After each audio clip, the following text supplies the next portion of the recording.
మన ప్రభు రక్షకుడైన యేసుక్రీస్తు నామములో అందరికీ శుభాలు వందనం తెలియజేస్తాను. ప్రియులారా, అందరు బాగున్నారు కదా.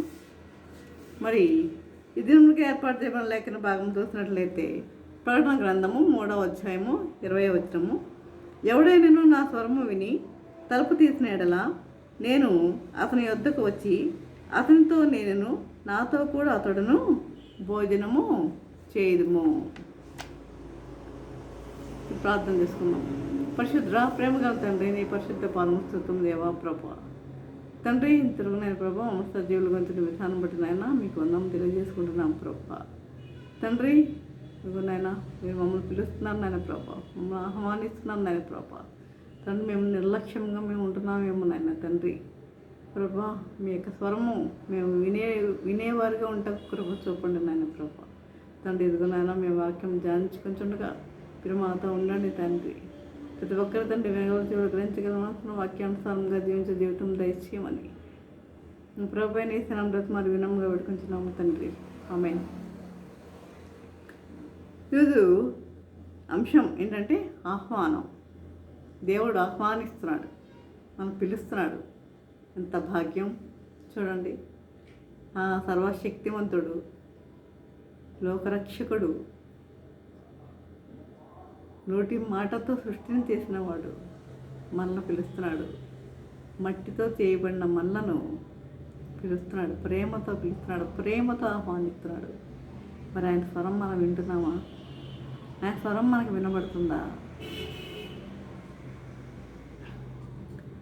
హృదయం అనే తలుపు వద్ద తట్టుచున్నాను, లోనికి ఆహ్వానించు అని ప్రభు చెప్తున్నాడు. హృదయం అనే తలుపు వద్ద తట్టుచున్నాను, లోనికి ఆహ్వానించని ప్రభు చెప్తున్నాడు. కానీ మనలోనికి చెడు అంటే సాతాను ప్రవేశించాలన్నా, దేవుడు ప్రవేశించాలన్నా ఎవరి అనుమతి కావాలి? మన అనుమతే కావాలి. ఎవరి అనుమతి కావాలంటే మన అనుమతి కావాలి. లేనిదే అది సాధ్యమో కాదు. ఆలోచన విధానంలో దేవుడు మనుషులకు స్వేచ్ఛనిచ్చాడు. మనకు స్వేచ్ఛనిచ్చాడు. మంచి మార్గమా, చెడ్డ మార్గమా? ఎందుకో మంచి మార్గం ఎన్నుకుంటావా, చెడ్డ మార్గం ఎన్నుకుంటావా? నీ ఇష్టం. నీకు స్వేచ్ఛనిచ్చాడు దేవుడు. మనిషి కేవలం తన ఇష్టాలతో నిర్ణయించుకునే అవకాశం ఉంది. కాబట్టి ఈ లోకం ఎలా ఉంది? పాపముతో నిండిపోయింది. ఆ స్వేచ్ఛ ప్రభు మనకి ఇచ్చాడు. కాబట్టి మనము ఏం చేస్తున్నాం? మన ఇష్టాలతో మనం జీవిస్తున్నాం. కాబట్టి ఎలా ఉంది? ఈ లోకం పాపముతో నిండిపోయింది. శరీర సుఖాలకు, భోగేచ్ఛలకు, లోకాశలకు మనిషి ఆకర్షించబడుతున్నాడు. చెడుకు లొంగినంతగా దేవుని వైపుకు ఆకర్షింపబడండి ప్రియులారా. దేవుని వైపుకు ఆకర్షింపబడడు. పాపభరితమైన మానవుడు నశించిపోక తప్పదు. ఈ పాపభరితమైన మానవుడు నశించిపోక తప్పదు. నరకము అనుభవించక తప్పదు.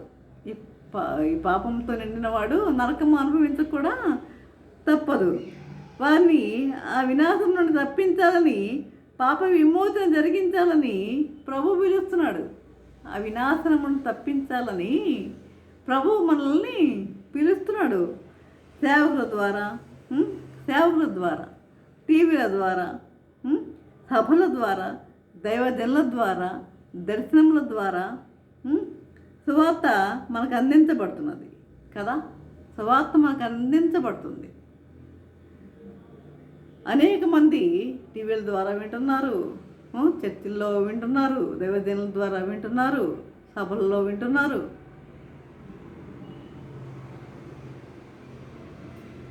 అయితే అయినా కూడా దేవుని మర్చిపోయే స్థితిలోనే ఉన్నారు. చూడండి, చాలామంది ఏం చేస్తారంటే, ఒక విషయం చెప్తాను. బిల్లీ గ్రహం గారు తెలుసు కదా. బిల్లీ గ్రహం గారు అంటే మారుమూల ప్రాంతాల్లో, ఈయన మారుమూల ప్రాంతాలకు సువార్తను అందించడానికి వెళ్ళాడు. ఈ రోజుల్లో ఎవరన్నా వెళ్తారండి? మారుమూల ప్రాంతాలకి సువార్తను అందించడానికి ఎవరన్నా వెళ్తారా? వెళ్ళదు. కానీ ఈయన లక్షల మంది ఆత్మలను రక్షించిన వాడు బిల్లీ గ్రాహం గారు. మారుమూల ప్రాంతాలకి వెళ్ళినప్పుడు అక్కడ ఒక షాప్ కనపడుతుంది, చిన్న షాప్ కనపడితే అక్కడికి వెళ్ళి థమ్సప్ ఉందా అని అడిగాడంట. థమ్సప్ ఉందా అని అడిగితే ఉందండి అని చెప్పి ఆయన థమ్సప్ ఇచ్చాడు. ఇచ్చిన తర్వాత యేసు తెలుసా అన్నాడు. యేసు తెలుసా అంటే ఆయన ఏమంటున్నాడు, ఆ షాప్ ఓనరు, యేసు అనే డ్రింక్ ఇంతవరకు మాకు రాలేదు, యేసు అనే డ్రింక్ ఇంతవరకు మాకు రాలేదు, మా దగ్గరికి రాలేదు అన్నాడు. చూసారా, యేసుని ఏమంటున్నాడు, డ్రింక్ అంటున్నాడు. అంటే యేసు అనే పేరు ఇంతవరకు కూడా ఆయనకి తెలియదు. అంటే ఇంకా సువార్త వెదజల్లే అవసరము ఉన్నది, అనేక మందికి తెలియజేయవలసిన అవసరం మనకున్నది. కాబట్టి ఇక్కడ ఏమన్నాడు, దర్శనముల ద్వారా సువార్త మనకు అందించబడుతున్నది. అనుక్షణము ఆయన తడుచున్నాడు, మన హృదయమన్న తలుపును తడుచున్నాడు ఆయన అనుక్షణము. అది ఎన్ని రోజులైనా మనం ఏం చేస్తున్నాం, తలుపు తీయకుండానే ఉంటున్నాం. సమాధి అయ్యే వరకు మనం తలుపు తీయకుండానే ఉంటామా? మనం సమాధి అయ్యే వరకు, ఈ పాపంలో సమాధి అయ్యే వరకు మనం తలుపు తీయకుండానే ఉంటామా? తలుపు తీయటంలో మనం దౌర్భాగ్యపు బాటముని జీవితాంతము అనుభవిస్తూనే ఉంటున్నాం. సాతాన్ని మనము గెలవలేకుండా ఉంటున్నాం. ప్రియులారా. రోజు రోజుకి బలహీనమైపోతున్నారు. ఇందువలన ఈ సాతాను వలన రోజు రోజుకి బలహీనమైపోతున్నారు. పాపపు ఊబిలో చిక్కి బయటికి రాలేకపోతున్నారు. మీకు సాధ్యం కావడం లేదు. ఈ పాపపు ఊబిలో నుండి బయటికి రావడానికి మీకు సాధ్యము కావడం లేదు. కానీ నేను గెలిపించడం ఎవరి సాధ్యం? దేవుని యొక్క సాధ్యం. దేవునికి అసాధ్యమైనది ఏమి కూడా లేదు, దేవునికి సాధ్యం. కనుక నువ్వు చేయవలసింది ఏమిటంటే తలుపు వదులున్న ప్రభువుని నువ్వేం చేయాలి? ఆహ్వానించాలి. నీ హృదయంలోనికి ఆహ్వానించాలి. నీ హృదయంలోనికి నీవు ఆ ప్రభువుని ఆహ్వానించాలి. వాయిదాలు వేయద్దు. రేపు రేపు రేపు రేపు అని వాయిదాలు వేసేవారిగా ఉండకండి. రేపు రేపు రేపు రేపు అని వాయిదాలు వేసేవారిగా ఉండద్దు. రేపు గ్రూప్ ఉండదు కదా. కాబట్టి రేపటిదాకా ఉంటామో లేదో కూడా మనకు తెలుసా? రేపటిదాకా ఉంటామో లేదో కూడా మనకి తెలియదు. కదా. ఈ జీవితం ఎలాంటిది చెప్పండి? కొంతసేపు కనబడి అంతలోనే మాయమయ్యి ఆవిరి వంటిదిరా ఈ జీవితం. లోకాన కాదేది శాశ్వతం. ఏది శాశ్వతం? లోకంలో ఏది శాశ్వతం? ఆవిరి వంటి వారం మనం. కొంతసేపు కనబడి అంతలోనే మాయమయ్యే జీవితం మన జీవితం. దేవుని గుర్తెరగవా? కనుక మన వాయిదాలు వేసేవారిగా ఉండవద్దు. కాబట్టి వెంటనే మనం ఏం చేయాలి? ప్రభువుని మన హృదయంలోనికి ఆహ్వానించేవారిగా ఉండాలి. అని ఎల్లప్పుడూ మనం ఆయన ధ్యానం చేసుకుంటూ ఉండాలి. నువ్వు మోకరించి ధ్యానం చేయడమే కాదు, మోకరించి ప్రార్థించడమే కాదు, నీ ఎల్లప్పుడూ నీ హృదయంలో ప్రభు ఉండాలి. ఎల్లప్పుడూ ప్రభువు నీ హృదయంలో ఉండాలి. మోకరించి ప్రార్థిస్తేనే కాదు, ఎల్లప్పుడూ నువ్వు ఏ పని చేస్తున్నా, నువ్వు తిరుగుతున్నా, ఏ పని చేస్తున్నా, నడుస్తున్నా, కూర్చున్నా, పడుకున్నా ప్రభుని హృదయంలో ఉండాలి. ప్రియులారా, ప్రభుని హృదయంలో ఉండాలి. కాబట్టి పాపంతో మూసివేయబడి ఉన్న నీ తలుపును తెరవకపోతే దేవుని ఉగ్రత తప్పదు. పాపంతో మూసివేయబడి ఉన్న నీ యొక్క తలుపుని, హృదయం అనే తలుపుని తెరవకపోతే దేవుని యొక్క ఉగ్రత తప్పదు, శిక్ష తప్పదు. తలుపు తెరిస్తే ఏమంటున్నాడు? తలుపు తెరిస్తే నీతో కలిసి ఏం చేస్తానంటున్నాడు? భోజనం చేస్తానంటున్నాడు. నీతో కలిసి భోజనం చేస్తానంటున్నాడు. పిల్లారా, నీతో కలిసి భోజనం చేస్తానంటున్నాడు. అంటే ఏంటి భోజనం చేస్తానంటే అంటున్నాడంటే మనతో కలిసి ఆయన సహవాసం చేస్తానంటున్నాడు కదా. మరి ఆదికాండంలో మనం చూసినట్లయితే మరి చల్లపూట మరి ఆదాము హవ్వల దగ్గరికి చల్లపూటన వచ్చి వారితో సంభాషించేవాడు కదా. కాబట్టి ఈ విధంగా దేవునితో అనుబంధం వల్ల ఆయన సన్నిధి పొందగలము, దేవుని ప్రసన్నతను అనుభవించగలము. ఉగ్రత దినమున తీర్పు ఉండదు, నరకం ఉండదు. సంఘం ఏమవుతుంది? ఎత్తబడుతుంది. సంఘం ఎత్తబడుతుంది అనగా హృదయం తెరిచి ఆహ్వానించిన వారికి మధ్యాకాశానికి ప్రభు తీసుకుని వెళ్తాడు. ఎవరైతే హృదయం తెరిచి ఆహ్వానిస్తారో వారిని దేవుడు ఎక్కడ తీసుకెళ్తాడంట? మధ్యాకాశానికి తీసుకువెళ్తాడంట. మధ్యాకాశానికి తీసుకుని వెళ్తాడు. ఎల్లప్పుడూ ఆయన సన్నిహిత బాంధవ్యాలు కలిగి కలకాలం ప్రభుత్వం మనం ఏం చేయాలి? జీవించేవారిగా ఉండాలి. ఆయనతో కలిసి మనము జీవించేవారిగా ఉండాలి. చూడండి ఆయన వాగ్దానం ఏమిస్తున్నాడంటే ప్రకటన 3:21 నేను జయించి నా తండ్రితో కూడా ఆయన సింహాసనం నందు కూర్చుండి ఉన్న ప్రకారము జయించు వారిని నాతో కూడా నా సింహాసనం నందు కూర్చుండనిచ్చేదను. నేను జయించాను. అవును, ఆయన జయించాడు. అనేక శ్రమలు ఆయన జయించాడు. ఆ యొక్క శ్రమలు ఎవరు పొందలేదు ఈ యొక్క ప్రపంచంలో. భయంకరమైన శ్రమలు అనుభవించాడు. నేను జయించి నా తండ్రితో కూడా ఆయన సింహాసనం కూర్చుండి ఉన్న ప్రకారము జయించు వారిని నా సింహాసనం నందు కూర్చుండనిచ్చేదను. నా సింహాసనం నందు కూర్చుండనిచ్చేదను. ఇది మహా అద్భుతమైన ఆశీర్వాదకరమైన వాగ్దానం. మరి ఏ ఇతర సంఘానికి ఇవ్వనటువంటి వాగ్దానం. రాజాదిరాజు అని యేసు ప్రక్కన కూర్చొని రాజ్య పరిపాలనా భాగ్యం. నామకార్థులైన వారికి పరిపాలనా అధికారమా? ఎంతటి ఆధిక్యత, ఎంతటి ఉన్నత స్థితి, ఎంతటి ఉన్నత స్థితి.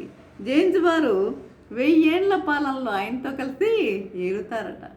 జయించిన వారు ఏం జయించాలి? మనం ఈ లోకంలో పాపాన్ని జయించాలి.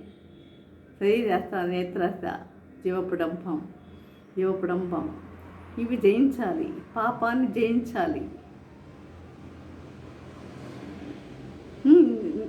ఆయనతో కలిసి 1000 ఏళ్ళు ఆయనతో కలిసి వెళ్తారని వాగ్దానం ఇచ్చాడు. పిల్లారా, పాప బ్రతుకును మనం ఏం చేయాలి? వెంటనే వదిలివేయండి.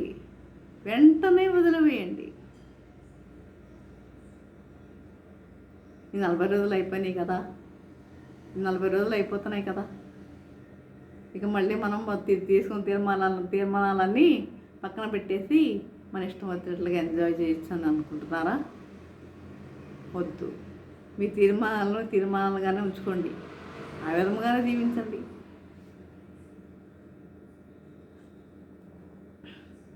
నామకార్థ జీవితానికి స్వస్తి చెప్పండి. ఈ నామకార్థ వేషధారి జీవితము ఎంత ప్రమాదమో తెలుసుకోండి. ఈ నామకార్థపు వేషధారి జీవితం ఎంత ప్రమాదమో తెలుసుకోండి. మనకన్నిటికీ కష్టాలకు, సమస్యలకు, రుగ్మతలకు, మన జీవిత పతనానికి అసలు మూల కారణము నులివెచ్చని మన నామకార్థ ఆచారం అని గుర్తుపెట్టుకోవాలి. మనం నులివెచ్చని నామకార్థపు ఆచారం అని గుర్తుపెట్టుకోవాలి. ఎప్పుడైనా మేల్కోండి. ఎప్పుడైనా మనము మేలుకునే వారిగా ఉండాలి. దేవుడు ఏమంటున్నాడు? నువ్వు చల్లగానన్నా ఉండు, వెచ్చగానన్నా ఉండు, నులివెచ్చని స్థితిలో నీవు ఉండవద్దు అంటున్నాడు కదా. నులివెచ్చని స్థితిలో ఉండవద్దు అంటున్నాడు. నులివెచ్చని జీవితం మనకొద్దు. ఉంటే లోకములో ఉండు, ఉంటే దేవునితో ఉండు. నులివెచ్చని జీవితం మనకి వద్దు. దేవునితోనే జీవిద్దాం. దేవుణ్ణి మన హృదయంలోకి ఆహ్వానిద్దాం. కాబట్టి ఇలాంటి నులివెచ్చని జీవితంతో ఉన్న వారిని ఏం చేస్తానంటున్నాడు? ఉమ్మి వేస్తానంటున్నాడు. వారిని ఉమ్మి వేస్తానంటున్నాడు.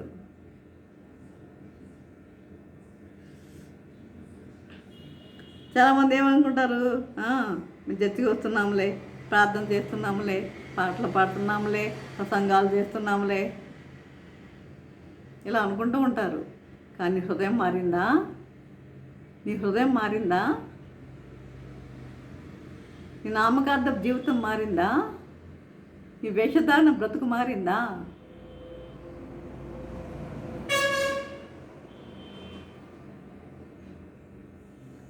ఆ జీవితం కొరకు ప్రభువు ఎదురు చూస్తున్నాడు. అలాంటి జీవితము, పవిత్రమైన జీవితం కొరకు ఎదురు చూస్తున్నాడు. పేతురు రాసిన పత్రికలో చెప్తాడు కదా, నేను పరిశుద్ధుడినై ఉన్న ప్రకారం మీరును పరిశుద్ధులై ఉండండి అంటాడు. నేను పరిశుద్ధుడినై ఉన్న ప్రకారం మీరును కూడా పరిశుద్ధులై ఉండండి అంటున్నాడు. పరిశుద్ధమైన జీవితాన్ని మనం గడిపేవారిగా ఉండాలి. పవిత్రమైన జీవితాన్ని మనం గడిపేవారిగా ఉండాలి. మనం వెళ్ళేది ఎక్కడికి? పవిత్రమైన ఆలయానికి, పరిశుద్ధమైన దేవుని సన్నిధికి మనం వెళ్తున్నాం. మన పాప బ్రతుకుని మనం తీసివేసుకునే వారిగా ఉండాలి. మన పాప బ్రతుకుని మనం తీసివేసుకునే వారిగా ఉండాలి. కాబట్టి చాలామంది అనుకుంటారు, మేము కానుకలు కూడా ఇస్తున్నాం కదా, నీ కానుకలు ఆయనకి కావాలా? నీ కానుకలు కూడా ఇస్తున్నాం కదా, మేము దశంభాగాలు ఇస్తున్నాం కదా, మేము దశంభాగాలు ఇస్తున్నాం, మేము కానుకలు ఇస్తున్నాం, దేవుడు మమ్మల్ని బ్లెస్ చేస్తాడు అనుకుంటున్నారా? అలాంటివి ఏమి అనుకోవద్దు. ఎప్పుడైతే మీరు మారారో, ఇప్పటికైనా సమయం మించిపోలేదు. దేవుని మీ హృదయంలోనికి ఆహ్వానించండి. ఆ ప్రభుని మీ హృదయంలోనికి ఆహ్వానించండి. అప్పుడే మీరు ఇచ్చినవ్వకపోయినా అప్పుడే దేవుడు మిమ్మల్ని ఆశీర్వదిస్తాడు. చాలామంది చూడండి, యెషయా 1వ అధ్యాయం 12వ వచనంలో, నా సన్నిధిని కనపడవాలని మీరు వచ్చున్నారే, నా ఆవరణములను త్రొక్కుటకు మిమ్మల్ని రమ్మన్నవాడేవాడు?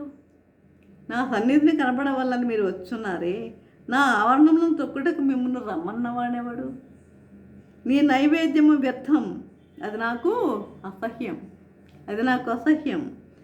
అసహ్యం పుట్టించు ధూపార్పణము, దానికను తేకండి.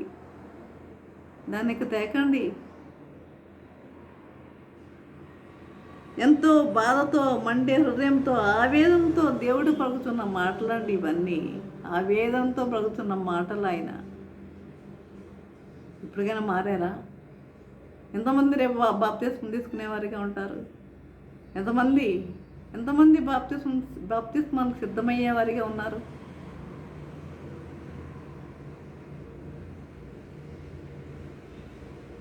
కనుక యెషయా 1:18 రండి మన వివాదం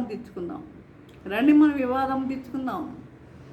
మధ్యవర్తిగా చూడండి, ఆమేన్ అని చెప్పి మనుషులందరి పాపం నిమిత్తమే ప్రాణం పెట్టిన ప్రభు, తండ్రి మాటను, ఆవేదనను తీర్చి నెరవేర్చిన ప్రభు అయిన క్రీస్తు పిలుస్తున్నాడు. పాపములను వదిలి ప్రభు చెంతకు రండి. ప్రభువుతో కలిసి రాజ్యమేలండి. అది ఇప్పుడు మనం చేయవలసింది ఏమిటంటే, మన పాప బ్రతుకుని వదిలిపెట్టే వారిగా ఉండాలి. ఆయన్ని మన హృదయంలోనికి మనం ఆహ్వానించే వారిగా ఉండాలి. మన నామకార్థపు జీవితాన్ని స్వస్తి చెప్పేవారిగా ఉండాలి.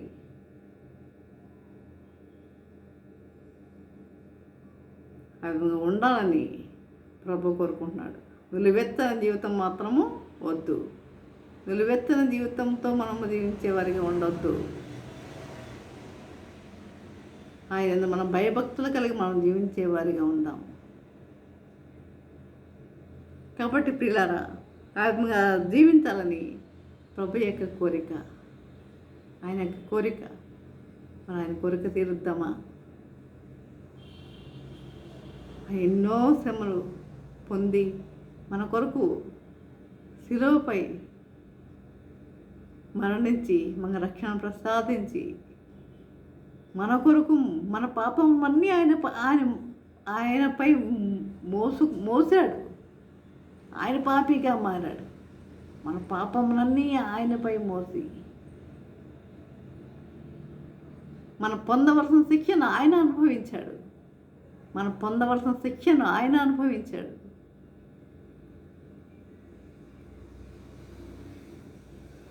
చూడండి ఎంత ప్రేమ, ఆయనకి మన మీద ఎంత ప్రేమ చూడండి. ఒక్కసారి ఆయన ప్రేమను ఒక్కసారి అర్థం చేసుకోండి. కాబట్టి ప్రతి ఒక్కరూ ఇకనైనా ప్రభువుని మీ హృదయంలోనికి ఆహ్వానించేవారిగా ఉండండి. ఇప్పుడు ఏం చేస్తానంటున్నాడు? మీతో కలిసి నేను భోజనం చేస్తాను అంటున్నాడు.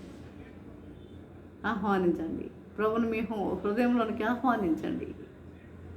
ఈ విధంగా జీవించటకు పరిశుద్ధాత్మ దేవుడు సహాయం చేసి నడిపించను గాక. ఆమె ప్రార్థన చేసుకుందాం. పరిశుద్ధుడా, ప్రేమగల తండ్రి, నీ పరిశుద్ధ పాదము స్తోత్రము దేవా. ప్రభా తండ్రి, ఇంతవరకు ప్రభా నీ వాక్యం ద్వారా తండ్రి మాతో మాట్లాడే విధానం బట్టి నాయన మీకు వందనం తెలియజేసుకుంటున్నాం ప్రభా. తండ్రి నిజమేనాయన ప్రభా. తండ్రి, మీరు మా హృదయం ద్వారం దగ్గర నిలబడి తట్టుచున్నారు నాయన తండ్రి. కానీ మీ స్వరం వినలేని స్థితిలో ఉన్నామేమో నాయన ప్రభా. తండ్రి, మీరెంతో ఆవేదన చెందుతూ పలుకుతున్న మాటలు నాయన ప్రభా. మీరు పిలుస్తుంటే మేము వినలేని స్థితిలో ఉన్నాము నాయన ప్రభా. తండ్రి, ప్రతి ఒక్కరు నాయన ప్రభా ఎందు భయభక్తులు కలిగి జీవించేవారికి ఉంటకని కృపను గ్రహించండి నాయన తండ్రి. ప్రభా, మరి ఈ 40 రోజుల పరిచర్య, ఈ 40 రోజుల మరి 2 డేస్లో నాయన తండ్రి, మరి ఎంతమందిలో మార్పు కలిగింది, ఎంతమంది బాప్తిస్మాకు సిద్ధమవుతున్నారు ప్రభా. తండ్రి, వారిని బిడ్డలుగా జీవించేవారికి ఉంటే కృప చూపండి నాయన ప్రభా. వారిలో మనసు కలిగజేయండి నాయన ప్రభా. మార్పు కలిగజేయండి నాయన ప్రభా. నీ బిడ్డలుగా ఉంటగా నీ కృపను గ్రహించమని నజరేయుడైన యేసునామములో బ్రతిమాలి వినమ్రంగా వేడుకుంటున్నాము తండ్రి. ఆమేన్. తండ్రి అయిన దేవుని ప్రేమయు, కుమారుడైన యేసుక్రీస్తు కృపయు, పరిశుద్ధాత్మీయ కన్యను సహవాసము సకల దీవెనలో సదాకాలము ప్రభా. తండ్రి ఎంతమంది అయితే ప్రభు వాక్యం విని ప్రతి ఒక్కరికి తోడే నిలిచిండును గాక. ఆమేన్, ఆమేన్, ఆమేన్.